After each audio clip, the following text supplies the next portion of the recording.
तूफान में ताश का घर नहीं बनता और रोने से बिगड़ा हुआ मुकद्दर नहीं बनता।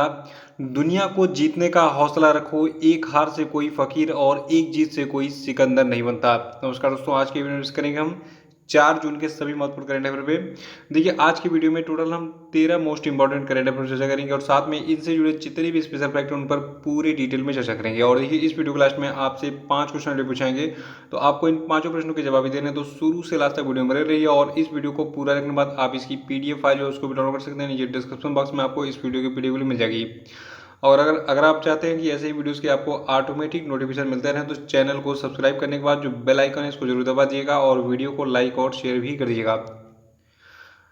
देखिए, आज का पहला प्रश्न हमारा है कि किस देश में मानव में बर्ड फ्लू के H10N3 स्ट्रेन से संक्रमण का पहला मामला अभी हाल ही में देखा गया है। देखिए, बर्ड फ्लू के बहुत सारे स्ट्रेन हैं, H1N1 है, H1N2 है। तो यहाँ पे हम बर्ड फ्लू के ध्यान दीजिएगा, बर्ड फ्लू के H10N3 स्ट्रेन की बात कर रहे हैं, ठीक है। तो इससे संक्रमण का पहला मामला अभी हाल ही में चीन में देखा गया है। और देखिए, अभी हाल ही में ये संक्रमण की पुष्टि चीन के पूर्वी प्रांत जियांगसू में एक 41 वर्षीय व्यक्ति में की गई है। और देखिए, जो आपका H10N3 है, ये कम रोगजनक वायरस है। जो आपका बर्ड फ्लू का ये स्ट्रेन है H10N3, ठीक है। और ये जो है अपेक्षाकृत कम गंभीर वायरस, यानी कि ये जो है बहुत रेयर केस में मनुष्य को प्रभावित करता है। लेकिन अभी हाल ही में पहला केस कहाँ पे देखा गया? चीन के जियांगसू में जो है एक 41 वर्षीय व्यक्ति में। और देखिए, जो आपका बर्ड फ्लू, इसके बहुत सारे स्ट्रेन हैं, H1N1 है, फलाने ढिकाने दुनिया भर का बहुत है, तो उसको आप दिमाग से निकाल दीजिए। अभी करंट अफेयर आप पढ़ रहे हैं, उसमें H10N3 स्ट्रेन के बारे में याद रखिएगा। इससे जो है मानव का संक्रमण का जो पहला केस है, ये चीन के जियांगसू में देखा गया है। देखिए, बर्ड फ्लू का एक और स्ट्रेन है, आखिरी बार इसका संक्रमण 2016-17 में देखा गया था और ये स्ट्रेन आपका है H7N9 स्ट्रेन, ठीक है। तो इससे लगभग 300 लोगों की मौत हो गई थी, लेकिन इसके बाद से कोई भी दूसरा संक्रमण का अभी तक जो है केस नहीं आया था। लेकिन अभी रिसेंटली आ गया है बर्ड फ्लू के H10N3 स्ट्रेन के संक्रमण का मानव में। तो देखिए, चीन जो है ये बीमारियाँ फैला रहा है और दुनिया के लिए खुद एक बीमारी है चीन। देखिए, चीन जो है इसकी राजधानी बीजिंग है, मुद्रा है रेनमिनबी और चीन के राष्ट्रपति हैं शी जिनपिंग। दूसरा प्रश्न है कि विश्व साइकिल दिवस जो है ये कब मनाता है? तो देखिए, विश्व साइकिल दिवस को हम 3 जून को मनाते हैं। और जो आपका 3 जून का दिन है, देखिए आपको बता दूं, ये अप्रैल 2018 में संयुक्त राष्ट्र महासभा के द्वारा घोषित किया गया था कि जो आपका 3 जून है इसको विश्व साइकिल दिवस के रूप में मनाया जाए। इसका उद्देश्य है समाज के सभी सदस्यों के बीच में साइकिल को बढ़ावा देना। देखिए, मोटरसाइकिल वगैरह तो आजकल नया मतलब चलन आ गया है मोटरसाइकिल का। लेकिन अभी भी आप अगर अमेरिका चले जाएं, जो गूगल का ऑफिस है, ठीक है, तो वहाँ पे आपने देखा होगा गूगल में चाहे जितने से बड़े से बड़ा पदाधिकारी हो, वो जो है साइकिल से ही चलता है। यानी कि अंदर जो है कारें और गाड़ियाँ अलाउ नहीं है। साइकिल हमारे स्वास्थ्य के लिए लाभदायक भी है। देखिए, इससे हमारे शरीर का व्यायाम भी हो जाता है। पहले के लोग साइकिल चलाते थे, स्वस्थ रहते थे, अब तो बाइक आ गई है, लोगों को बीपी शुगर ज़्यादा होने लगा इसलिए। तीसरा प्रश्न है कि हाल ही में किसने बागवानी क्लस्टर विकास कार्यक्रम का वर्चुअली शुभारंभ किया? तो देखिए, बागवानी क्लस्टर विकास कार्यक्रम का भी हाल ही में शुभारंभ किया गया है नरेंद्र सिंह तोमर के द्वारा। और नरेंद्र सिंह तोमर कौन है ये भी जान लीजिए। देखिए, नरेंद्र सिंह तोमर जो है ये भारत के केंद्रीय कृषि और किसान कल्याण मंत्री हैं। और इन्होंने भी हाल ही में बागवानी के समग्र विकास को सुनिश्चित करने के लिए बागवानी क्लस्टर विकास कार्यक्रम का वर्चुअल शुभारंभ किया, ठीक है।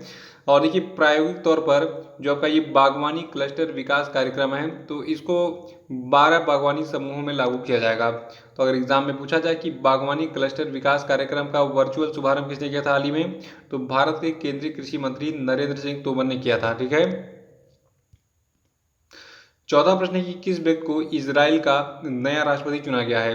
देखिए, एक नाम रट डालिए इजराइल। इजराइल के बारे में अगर कोई भी न्यूज़ मैं आपको बताता हूँ, छोटी से छोटी और बड़ी से बड़ी, तो ये मान के चलिए वो एग्जाम में पेपर में आपको छपा मिलेगा, उसको आप जरूर ध्यान दिया कीजिए। तो इजराइल के जो नए राष्ट्रपति बने, इनका नाम क्या है? इनका नाम है इसाक हरजोग, ठीक है। तो इसाक हरजोग बने हैं इजराइल के नए राष्ट्रपति। इनकी उम्र वर्तमान में 60 साल है। देखिए, अभी हाल ही में जो आपके इसाक हरगोज हैं ये राष्ट्रपति चुन लिए गए हैं, लेकिन 9 जुलाई से, ठीक है, 9 जुलाई 2021 से इनका जो कार्यकाल है ये प्रभावी हो जाएगा इनके पदभार ग्रहण ग्रहण करने से। और जो आपके इसाक हरजोग हैं, ये जो है 9 जुलाई को जब अपना पदभार ग्रहण कर लेंगे, तो ये क्रम से 11वें राष्ट्रपति हो जाएंगे इसराइल के। और ये इस पद पर रूबेन रिवलिन का स्थान लेंगे, जो कि 7 साल के कार्यकाल के बाद जुलाई 2021 में अपना कार्यकाल पूरा करने के लिए तैयार हैं। और इजराइल की बात करें तो देखिए, इजराइल के बारे में 3 चीज़ें आपको पता होनी चाहिए। पहला, इजराइल के प्रधानमंत्री जो है बेंजामिन नेतान्याहू हैं। दूसरा, इजराइल की राजधानी यरूशलेम है। और तीसरा, इजराइल की जो मुद्रा है यह है आपकी इजरायली शेकेल, ठीक है। और कहीं कहीं इजरायली न्यू शेकेल भी आपको मिलेगा लिखा हुआ। और देखिए, अगर आप सिविल सर्विसेज की तैयारी कर रहे हैं, यानी कि यूपीएससी और पीसीएस जैसे एग्जाम की तैयारी कर रहे हैं, तो देखिए उसके बहुत सारे कोर्सेज आपको मिल जाएंगे ग्रेडअप पे, ठीक है। आप देखिए, अगर Jharkhand PCS, UP PCS, MP PCS, Rajasthan PCS किसी की भी तैयारी कर रहे हैं तो उसके लाइव कोर्सेज आप ले सकते हैं। पूरे डिटेल में जो एक्सपर्ट हैं उनके द्वारा आपको जो है पूरे कोर्सेज प्रोवाइड कराए जाएंगे ग्रेडअप पे। और इन कोर्सेज को जो है आप लाइव ज्वाइन कर सकते हैं। देखिए, ये कोर्सेज ज़्यादा महंगे नहीं हैं। अगर आप कोचिंग सेंटर में जाएंगे बहुत ज़्यादा आपको पैसा देना पड़ेगा, लेकिन आपको यहाँ पे ग्रेडअप पे जो है कम पैसे में अधिक चीज़ें मिल रही हैं, ठीक है। इसमें भी आपको डिस्काउंट है। आप जो है ई गुरु, ठीक है, ई गुरु 50 जो है ये कोड डाल के अगर आप इन कोर्सेज को परचेज करेंगे तो आपको इस पर डिस्काउंट में मिल जाएगा। और अगर आप देखिए यहाँ पे पूरे डिटेल में दिया हुआ है, अगर 3 महीने का सब्सक्रिप्शन लेते हैं तो 4,000 रुपये का आपका पड़ेगा। स्टेट पीसीएस यानी कि झारखंड हो या फिर उत्तर प्रदेश पीसीएस हो, इसमें भी आपको डिस्काउंट है, यानी कि 2,000 रुपये में घर पे बैठ के पूरा लाइव कोर्सेज का मजा लीजिए। और इतना इतना तो आपका ऑटो का भाड़ा लग जाएगा किसी कोचिंग में आप ज्वाइन करेंगे तो, ठीक है। तो इन कोर्सेज को परचेज कीजिए, और इनको परचेज करने के लिए नीचे डिस्क्रिप्शन बॉक्स में लिंक दी गई है ग्रेडअप की, वहाँ पे वेबसाइट पे जाइए, आपको सारे कोर्सेज सारी डिटेल्स मिल जाएंगी। 5वां प्रश्न की, हाल ही में नौसेना स्टाफ के उप प्रमुख के रूप में किसको नियुक्त किया गया है? तो देखिए, नौसेना स्टाफ के उप प्रमुख के रूप में अभी हाल ही में एडमिरल रवनीत सिंह को अपॉइंट किया गया है। और इस पद पर इन्होंने वाइस एडमिरल एम.एस. पवार का स्थान लिया है, जो कि 31 मई को सेवानिवृत्त हुए थे। और 6वां प्रश्न की, हाल ही में किसे CSIR centre for cellular and molecular biology Hyderabad Telangana का निदेशक नियुक्त किया गया है? तो देखिए, CSIR centre for cellular and molecular biology Hyderabad Telangana के निदेशक बनाए गए हैं डॉक्टर विनय के नंदीकुरी। देखिए, जो आपके डॉक्टर विनय के नंदीकुरी हैं, तो इनकी जो शोध रुचि है ये माइकोबैक्टीरियम ट्यूबरक्लोसिस। देखिए, माइकोबैक्टीरियम ट्यूबरक्लोसिस का जब भी नाम आए तो दिमाग में स्ट्राइक कर जाना चाहिए कि ये टीबी का जो है काजल ऑर्गेनिज्म है। ये बैक्टीरिया यानी कि जीवाणु का नाम है माइकोबैक्टीरियम ट्यूबरक्लोसिस, ठीक है। और देखिए, ये जो है सूक्ष्म जीव जिसके कारण टीबी होती है, माइकोबैक्टीरियम ट्यूबरक्लोसिस, तो इसमें आणविक सिग्नलिंग नेटवर्क तक जो है फैली हुई है इनका शोध वगैरह जो है। और इनके शोध को राष्ट्रीय और अंतर्राष्ट्रीय प्रासंगिकता और मान्यता भी मिली है। और यहाँ पे जो इस संस्था की हम बात करें, इसका नाम क्या है? Centre for cellular and molecular biology. तो देखिए, इसकी स्थापना कब हुई थी? 1977 में। और इसका मतलब ये लोकेटेड कहाँ पे है? तेलंगाना के हैदराबाद में। ये जरूर आपको पता होना चाहिए। 7वां प्रश्न की, हाल ही में किसने असम राइफल्स के 21वें महानिदेशक के रूप में पदभार ग्रहण किया है? तो देखिए, असम राइफल्स के 21वें महानिदेशक बनाए गए हैं कौन? लेफ्टिनेंट जनरल प्रदीप चंद्र नायर। देखिए, जो आपके प्रदीप चंद्र नायर हैं, ठीक है, तो ये जो है पहले असम राइफल में एक इंस्पेक्टर जनरल और एक कंपनी कमांडर के रूप में कार्य कर चुके हैं। और इसके अलावा एक ब्रिगेड कमांडर के रूप में असम राइफल्स बटालियन की कमान भी ये संभाल चुके हैं। लेकिन अब जो है ये महानिदेशक बन गए, यानी कि इस पर बड़ा वाला पोस्ट दे दिया गया है। तो क्रम से 21वें महानिदेशक बने हैं असम राइफल्स के कौन? लेफ्टिनेंट जनरल प्रदीप चंद्र नायर। देखिए, असम राइफल्स जो है इसकी स्थापना 1835 में हुई थी, और इसका मुख्यालय आपका मेघालय की राजधानी शिलोंग में स्थित है। 8वां प्रश्न है कि हाल ही में किसे व्हाट्सएप ने भारत का शिकायत अधिकारी नियुक्त किया है? देखिए, अभी हाल ही में एक शोर हुआ था कि व्हाट्सएप, फेसबुक, ट्विटर, इंस्टाग्राम सारे बंद हो जाएंगे। बिल्कुल बंद करने चाहिए, क्योंकि देखिए, अगर व्हाट्सएप कोई अश्लील मैसेज कर रहा है या फिर फेसबुक पे कोई अश्लील वीडियो डाल रहा है, अश्लील टिप्पणियां कर रहा है, तो इसकी शिकायत करने के लिए हमारे पास कोई व्यक्ति नहीं होता था, भैया ये फला आदमी जो है गंदगी फैला रहा है फला जगह पे। तो अब जो है ये सारी शिकायतें दर्ज करने के लिए भारत सरकार ने कहा था या तो शिकायत अधिकारी अपॉइंट करो, या तो नोडल अधिकारी और एक मुख्य अनुपालन अधिकारी अपॉइंट करो। व्हाट्सएप और फेसबुक सबको कहा था, ताकि जो लोग शिकायत करना चाहते हैं वो शिकायत कर सकें आपके पास। ऐसे हमारे पास कोई सोर्स नहीं है आपके पास शिकायत करने का, लोग मनमाना ढंग से इसका दुरुपयोग भी कर रहे हैं। तो इन सबको देखते हुए व्हाट्सएप, फेसबुक, इंस्टाग्राम सबकी नींद हराम हो गई। उन्होंने सोचा कि भैया हम तो विदाई लेनी पड़ जाएगी हमको, कहाँ से? इंडिया से। तो इसको देखते हुए परेश बिलाल को भी हाल ही में व्हाट्सएप ने भारत का शिकायत अधिकारी बना दिया। देखिए ये जो नियुक्ति हुई है ये भारत सरकार के नए आईटी आदेश के अनुरूप है, जिसमें गूगल, फेसबुक, व्हाट्सएप जैसी सभी तकनीकी कंपनियों को भारत से एक शिकायत अधिकारी, नोडल अधिकारी और एक मुख्य अनुपालन अधिकारी नियुक्त करने को कहा गया था। देखिए ये जो शिकायत अधिकारी होगा ये क्या करेगा, ये 24 घंटे के भीतर शिकायत का समाधान करेगा और 15 दिनों के भीतर शिकायत का निपटारा करेगा। यानी कि अगर आप आज शिकायत करते हैं तो 24 घंटे के अंदर आपको शिकायत की जो है मतलब उस पर कार्रवाई स्टार्ट हो जाएगी और 15 दिनों के भीतर आपकी शिकायत का जो है समाधान भी हो जाएगा। ठीक है, यानी कि पूरा का पूरा मैटर निपट जाएगा आपने क्या शिकायत किया था। और व्हाट्सएप का इतिहास थोड़ा सा हम जान लेते हैं। देखिए व्हाट्सएप जो आपका है एक मैसेजिंग ऐप है, इसकी स्थापना 2009 में हुई थी। इसके सीईओ हैं वर्तमान में विल कैथकार्ट और इसका मुख्यालय है अमेरिका के कैलिफोर्निया में। और देखिए फेसबुक ने जो है व्हाट्सएप का अधिग्रहण 19 फरवरी 2014 में किया था। व्हाट्सएप के संस्थापक है कौन, जॉन कम और ब्रायन एक्टन। ये चीज़ आपको पता होना चाहिए। व्हाट्सएप के फाउंडर यानी कि संस्थापक कौन है, जॉन कम और ब्रायन एक्टन। और व्हाट्सएप का जो मूल संगठन है आपका फेसबुक हो गया है, क्योंकि फेसबुक ने 19 फरवरी 2014 को व्हाट्सएप को खरीद लिया था। नवा प्रश्न की हाल ही में भारत ने किस अभियान के लिए विश्व बैंक के साथ $200 मिलियन के ऋण के लिए समझौता किया है। तो देखिए ये जो अभियान है इसका नाम है राष्ट्रीय पोषण अभियान। ठीक है, याद रखिएगा, राष्ट्रीय पोषण अभियान के लिए विश्व बैंक के साथ भारत ने $200 मिलियन का ऋण समझौते पर हस्ताक्षर किया है। और राष्ट्रीय पोषण अभियान क्या है, देखिए इसके बारे में तो मैं आपको बता दूं, हर पेपर में छपा मिलता था प्रश्न आपका जो है जब से ये अभियान लॉन्च किया गया था। देखिए जो आपका राष्ट्रीय पोषण अभियान है इसकी शुरुआत पीएम मोदी ने महिला दिवस के मौके पर 8 मार्च को राजस्थान के झुंझुनू जिले से की थी। और ये मिशन क्या करता है, ये बच्चों, गर्भवती महिलाओं और स्तनपान करने वाली माताओं के लिए पोषण संबंधी परिणामों में सुधार करने के लिए भारत सरकार का ये प्रमुख कार्यक्रम है। और देखिए इस रणनीति का उद्देश्य क्या था जब इसको शुरू किया गया था, देखिए इसका उद्देश्य था कि 2022 तक भारत को जो है कुपोषण से मुक्त करना। और 10वां प्रश्न की अंतर्राष्ट्रीय बाल रक्षा दिवस यानी कि इंटरनेशनल चाइल्ड डिफेंस डे कब मनाता है। तो देखिए अंतर्राष्ट्रीय बाल रक्षा दिवस को हम 1 जून को मनाते हैं। और देखिए 1 जून 1950 को विश्व के 51 देशों में अंतर्राष्ट्रीय बाल रक्षा दिवस पहली बार मनाया गया था।